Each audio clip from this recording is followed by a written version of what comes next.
Hey witches, how you doing today? Welcome back to the channel. My name is Taya and this is my friend's butt here. This is Miss Luna and we are here today to do the hashtag My Magical YouTube Journey. We were tagged by Kelly Bear, I think about just over a week and a half ago, and I thought, what a fun way to kind of get back into making some YouTube videos and share with you guys a little bit about where I've been for the last almost 3 months. So I think we'll just jump right in. Question number 1, what's your channel name and what is the significance behind it? So my channel name is just Taya Kennedy, which is my name. It is not my legal name. It is my public magical name, if you will. It is short. Taya is short for a magical name that was given to me back in 2018, back at the end of 2018. And yeah, I'm not gonna tell you what it is, but I shortened it down to Taya, and Kennedy is my maiden name.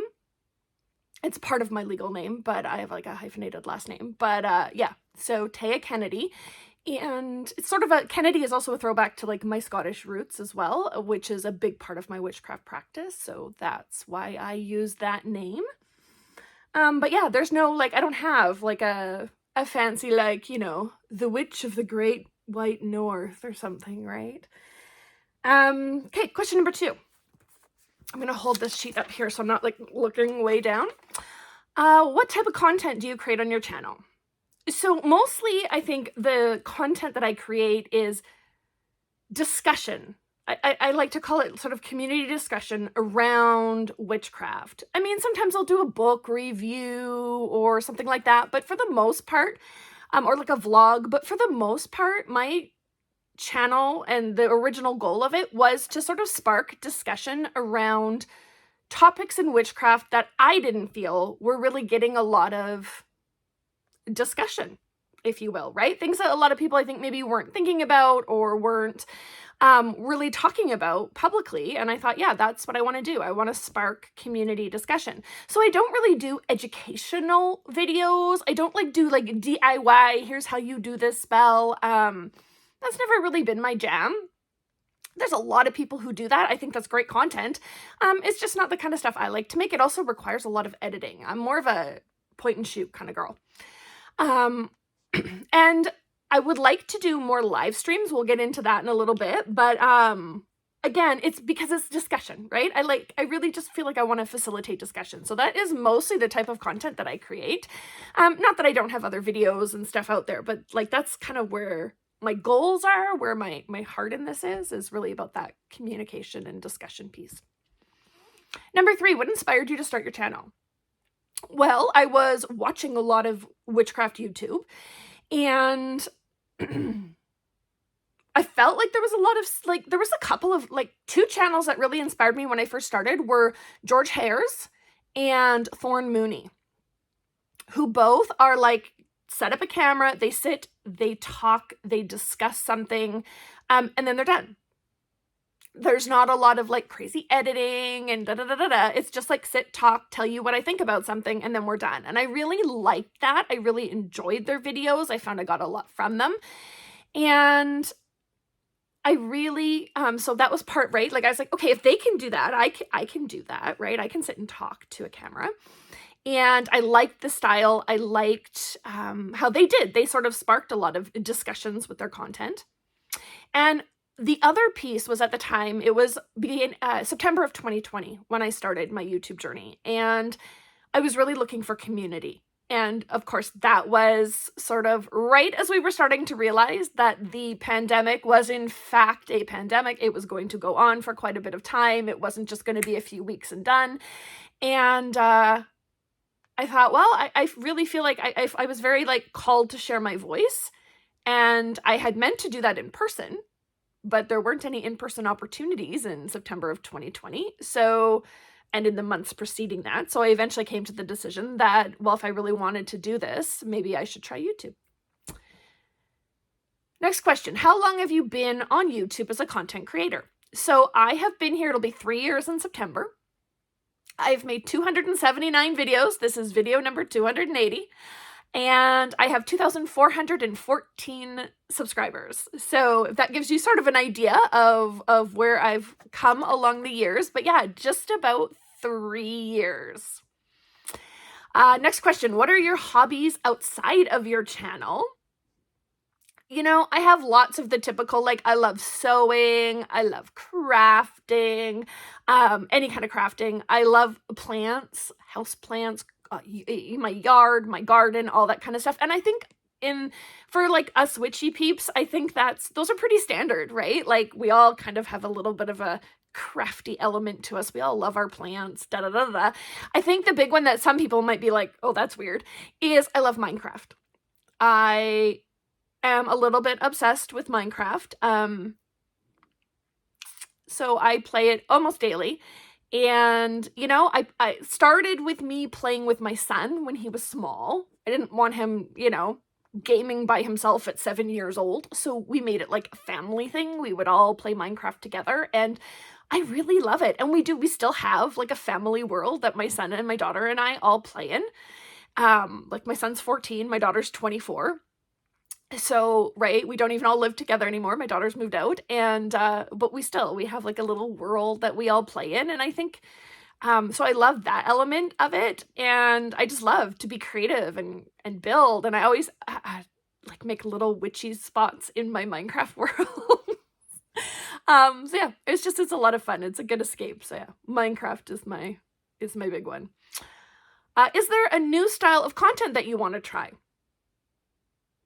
Yeah, I think it's not so much new. I've done it before. I would like to get more into doing live streams. I like this sit and talk, but again, when I want to facilitate discussion, it would be really cool to actually have people in chat that you can discuss with, right? That you can play off each other and have conversations and sort of bring that way. So the only thing I find is that live streams tend to go long. So you don't tend to get as many playbacks on them as you do on a set video, right? When people are like, oh, okay, it's like a 20, 25-minute video, like tops, people will sit and watch that. But when it's an hour and a half long live stream, you tend to get good, you know, decent interaction on the live stream, but then afterwards, you don't get a lot of playback on it. So then it's not reaching as many people. So I don't know, I'm always a little torn, but I would like to kind of try doing some you know, live streams, maybe 1 or 2 a month. Number 7, how do you plan out your content? Well, I kind of don't. When I first started, I did plan out my content. Like, every month I would have 1 book review. I would have 1 folklore piece. I would have like, there was kind of every month I would have this sort of little round of videos. And then it got to the point where I was like, hey, this is silly. Like, I'm just going to talk about what I want to talk about. And I made this long list of all of the things that I could possibly talk about in a video. And then I just started picking away at them when I didn't have anything at the top of my head that I really felt like I needed to talk about. When I come to do a video, I do like have like a little cheat sheet, if you will, because I do get off topic. I've got the ADHD and I do tend to like ramble on. So I do have typically an outline for what I want to talk about. But yeah, I don't like all the key points I want to hit, but yeah, I don't really I don't fully script them out. At this point, I really don't plan them out. I mean, hey, I haven't posted a video in almost 3 months.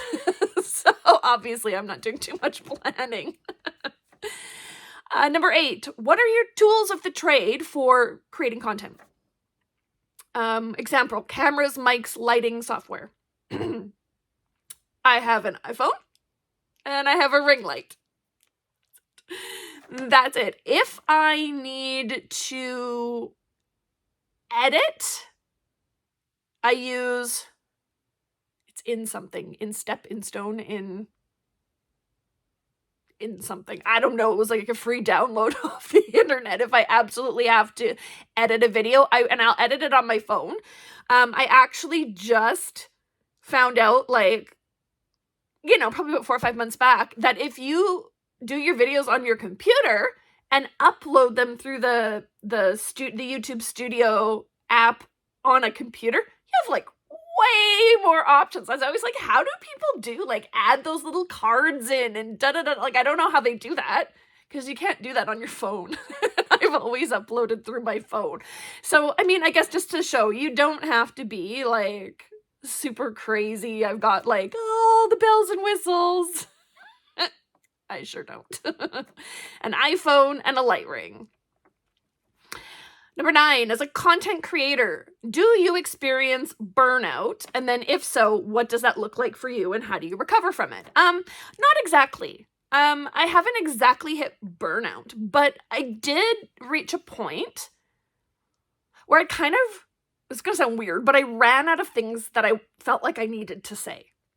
Like I said, I had the long list of all the things that I wanted to talk about, and I talked about all of them. And then I started, like, watching other people's content and, like, kind of saying, oh, that was a good point. I wish she would have expanded more on that.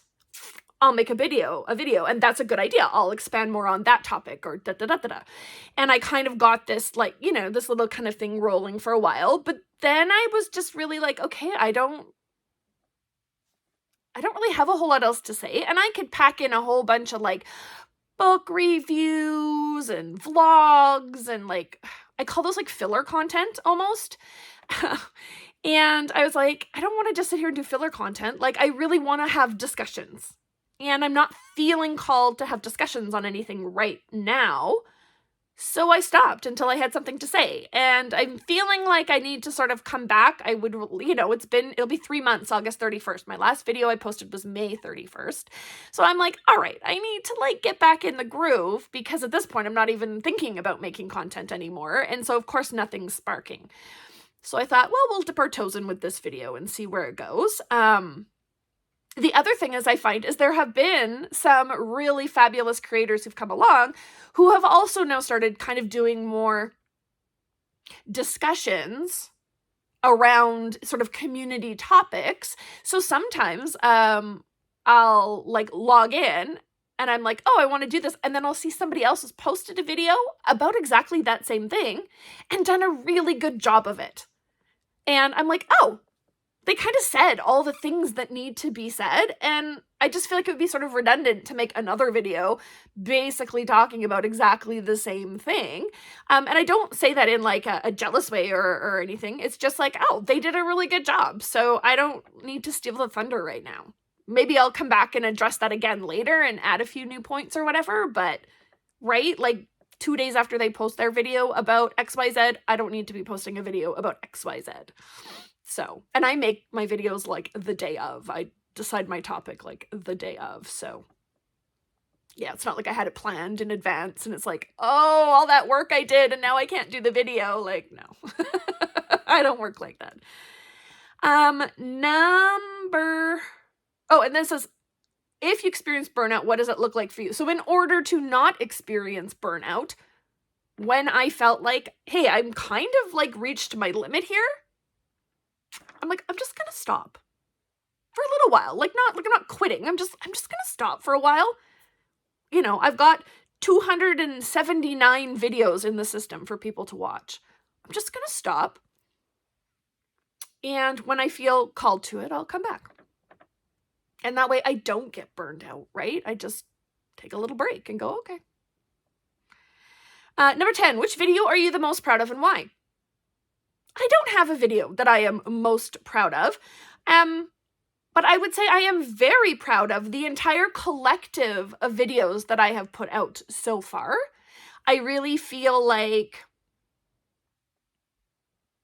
I've put a lot of thought and effort into what I do, and I stand behind, like, everything that I've put out, and I'm proud of the work that I've put in. To give you, like, an idea, 279 videos. I started in September of 2020 doing 2 videos a week. And I did 2 videos a week for 2.5 years. So that's a lot of content. And I'm really proud of myself for sticking with that. Like, I got the ADHD, and it's really easy to be like, oh, I'm so excited to be a YouTuber and make YouTube videos. And then be like a couple months in going like, oh, this isn't fun anymore. And I wasn't. I was like, you know what? There were points where I'm like, oh, this isn't really fun anymore. But I'm like, no, I said I was going to do this. I'm going to do it. And I would kind of get through that little phase of, personal pushback and be like, nope, I'm going to do this. And I kept it up for 2.5 years. And I'm really proud of that. I put a lot of work into it.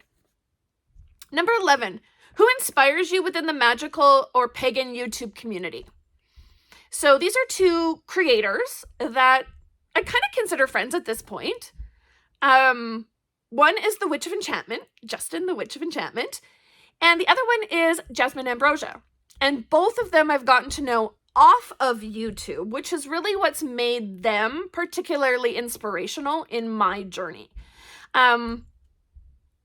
Both of them have like real lives and real stuff going on in their lives. And they're both a bit younger than I am. And I am very settled in my life. And it's very easy to like kind of almost play the victim, right? And be like, oh, it's so hard to make my YouTube content. I'm not feeling inspired. And then I look at the things that these two have going on in their lives. And I'm like, they're still making content. These two are like, they've got real lives and they've got like Justin was very public about like finding a new job. He had some like flipping back and forth with jobs and stuff. And throughout all of that, he was making vlogs, making videos. And I was like, wow, he can do it. I can do it. And same thing with Jasmine, right?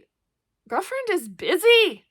She is a busy, busy woman. She has a lot going on. And yet here she is creating content on the regular. And both of them just don't let life get them down. And it's funny because they're very, very different people, but they are very, very similar in that they do not let life get them down. And they, if they are like, no, I really want to make videos, they are making videos. And both of them have had things that have like come up in the last few years where I've been like, I think if I was going through that, I don't know if I would still be making videos. And yet for them, that was like a bit of a lifeline. And there they were, consistently putting out content. And I'm like, that to me is really inspirational. So yeah, Justin the Witch of Enchantment and Jasmine Ambrosia. They're both people I would probably consider friends at this point, and they are both very inspirational to me in this journey. Number 12, are there any channels you would recommend? Okay, I'm gonna say no, but not because there aren't amazing channels out there. I mean, I've mentioned a few. I've mentioned George Hare's, Thorn Mooney, Witch of Enchantment, Jasmine Ambrosia. And there are so many. Oh, and I've mentioned Kelly Bear. There are so many great channels out there. I actually stopped watching witchy content on YouTube probably like in 2023. I don't think I've really sat and watched. I will watch maybe from those creators I just mentioned. If they put something up, I might watch it. Might. But like, I mean, I'm subscribed to like so many channels and so many phenomenal channels. And I don't know, I haven't, like, as much as I've not been making content, I haven't been consuming content for even longer.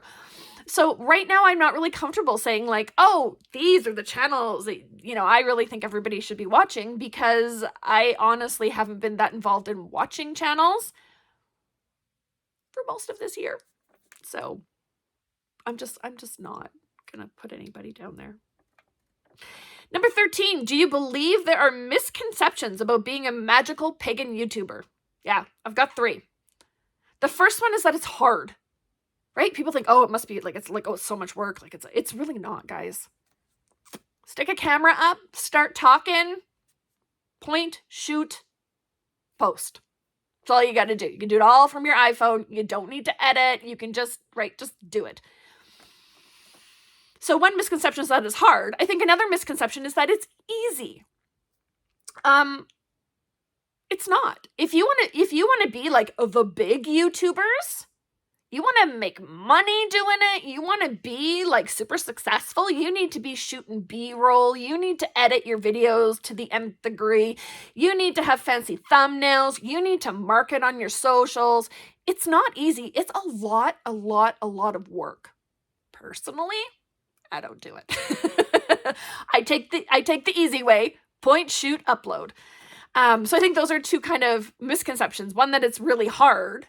It doesn't have to be. And the other is that, oh, it's just so easy. It's really, if you want to be successful at it, I'm talking like tens of thousands of subscribers, it's actually a lot of work. And the third misconception, I think, is that somehow it's just like a cash grab. It is a lot of work for a very little bit of money. Yeah. Let's just say that every $100 that you accumulate in revenue, they will give you a payout. I have not had a payout since last November. That means I have not even made $100 from December through to August. So, trust me, not a cash grab. We're not out here making the money. To be making money, you need like millions of subscribers. Like, no. Those of us with like 2,414 subscribers are not making money doing this. Number 14. What do you like and dislike about being on YouTube? Okay, I love the community. I really, really love the community. I've met some really amazing people. Love that. What do I dislike? I dislike the algorithm. I dislike the monetization. I dislike the commodification of it, the capitalism that goes along with it. I'll be honest, I've actually considered demonetizing my channel because what was happening is it was making me look at numbers. And like, oh, how many subscribers have I had? And where am I at? And how is my channel growing? And, and it was really disheartening. Like, I had somebody who's a bigger YouTuber in the tens of thousands of subscribers recommend my channel, which was really exciting. I had 111 new subscribers in one day. And then the next day, I lost 50 subscribers. And why? And you don't get to know why. I don't think 50 people came back and unsubscribed from my channel. That's YouTube. YouTube unsubscribes people from channels. And it just was really disappointing, right? Sometimes, it's disappointing because I'm caring about monetization and I'm caring about, the growth of my channel. And I'm like, okay, but that's not why I got into this. I got into this to facilitate discussion. Am I doing that? Yeah. So who cares if I'm gaining or losing subscribers, So yeah, that's one of the things I really dislike about it is it sort of did make me think about things differently. And that's part of the, when I stopped making videos, I was like, I need to stop worrying about this. This is ridiculous, right? So yeah, I've actually considered demonetizing, but we'll see. Question 15. What are some of the challenges and struggles you face creating on this platform and how do you overcome them? I think for me, the biggest one is the algorithm. It's getting seen. How do you get seen? And a big part of that means that you've got to promote on your socials. And that's just not me. So again, this kind of ties into the one before is how do you overcome that struggle? You need to just stop caring about it, right? I need to go back and remember, why am I here? What was the point of making these videos in the first place? It was to facilitate discussion. It was to get some topics out there that I didn't feel people were talking about. Am I doing that? Yeah, with 2,414 people. That's huge. That's a lot of people. Now, on the YouTube side, that's a small channel. But if you think about, if you run the numbers this is out of the States, this is a report out of the States, but the average church congregation, Christian church congregation in the United States is 85 people. I've got 2,414 people. That's huge, right? So again, putting some perspective to it and remembering why I really was doing this in the first place. Number 16, what is your opinion of monetization, paywalls, or other exclusive content? So they're talking about Patreon membership services. You can have channel memberships now where people pay a little bit every month to get access to exclusive content. I totally understand why people do that, and I'll get into it, but it is not for me because it's not what I want to do. It's not, again, if I'm doing this to facilitate discussion, to build community, putting it behind a paywall doesn't fit my goal. Because it then becomes inaccessible to a certain amount of the population. Like, I'll be honest, I don't pay for content. I don't. So I can see why a lot of other people aren't going to pay for content. And I really want to reach as many people as possible. But I do absolutely understand why other people do it, especially people who are providing instructional content. Right? I think that we should be compensated for the work that we do. It is a lot of work to make instructional content. A lot of shooting from different angles, doing the research, bringing in the information. It's a lot. And I absolutely think people should be compensated fairly for their work. So I absolutely don't take issue with anybody wanting to create behind a paywall. I think it makes sense in a lot of situations. I just think that when my goal is to spark discussion with as many people as possible, putting it behind a paywall doesn't make sense. So for me, it doesn't make sense, but I do see where for a lot of creators, it does make sense. I have no issue with it. Number 17, do you have any boundaries on this platform? Why or why not? Not particularly. I don't. My goal was to be real, to be myself, to show people what it's like really like being a witch, not a fancy edited aesthetic witch, but like a real life, hi, I'm a soccer mom who lives in the burbs and this is what it's like when I do witchcraft. Like, this is the kind of stuff. So no, I don't really have a lot of like boundaries, although I'm sure I probably do, but I just have never even really thought about it. Because yeah, I don't really have anything particular that I can think of. Number 18, do you have any current goals for your channel? Well, I'd like to keep it going. I'd like to like pick it back up and start creating some content again. Probably not 2 videos a week, but I would like to start creating more content and maybe do some live streams and do like, something consistently throughout the month. I think that that's my current goal. 19, what are some mistakes you've made and how did you fix them? I'm not sure what exactly they're referring to. I can't think of anything in particular where I'm like, oh, snap, that's... Yeah, I can't really think of anything in particular that I've made a mistake with. 20, what are some of the ways your channel has grown since your first video? My channel hasn't really changed a lot since my first video. Almost 3 years ago, because I've only been doing it for 3 years, which isn't really a long time in the grand scheme of things. And I think one of the differences is I started my YouTube channel when I was 43 years old.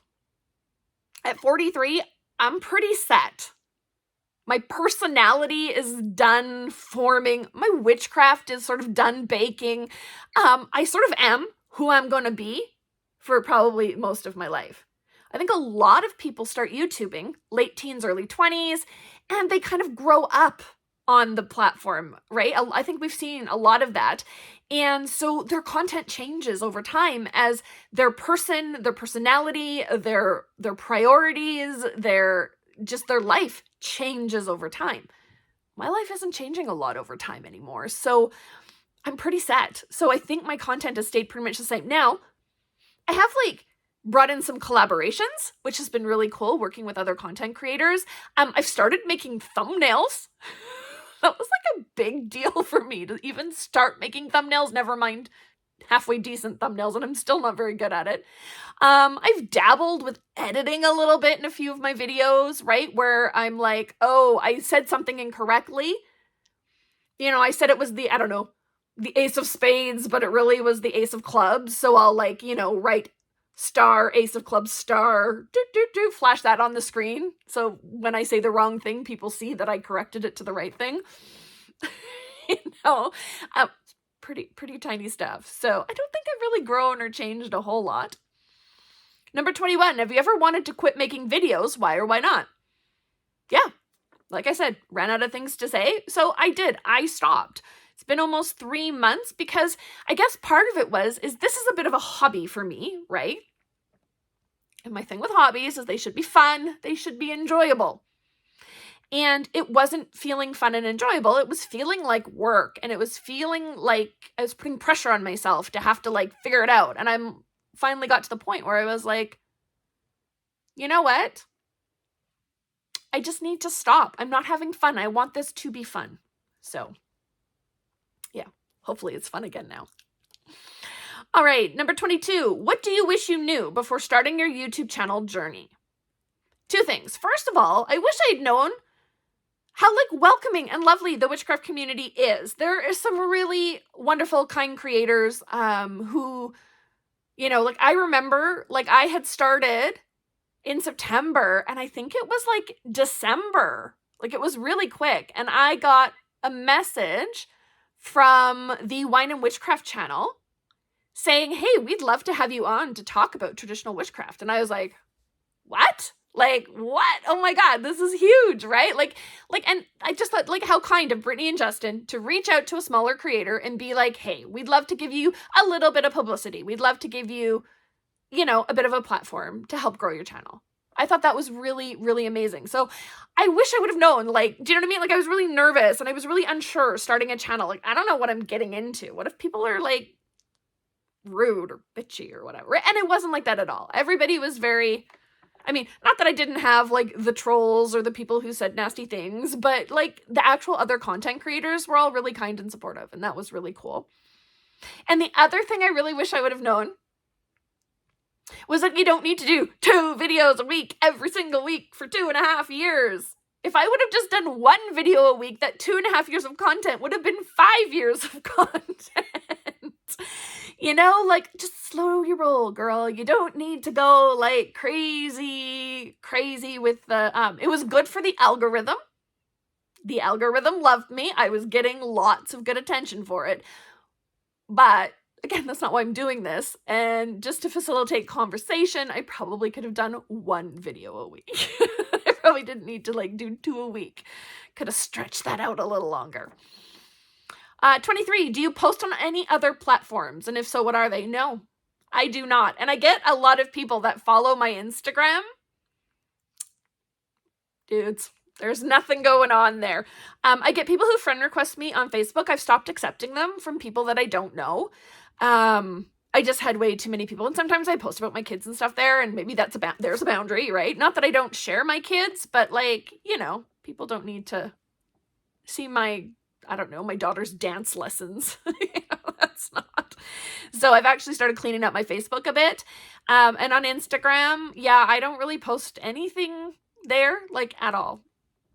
So there's really nowhere else that you need to follow me if you want to know what's going on.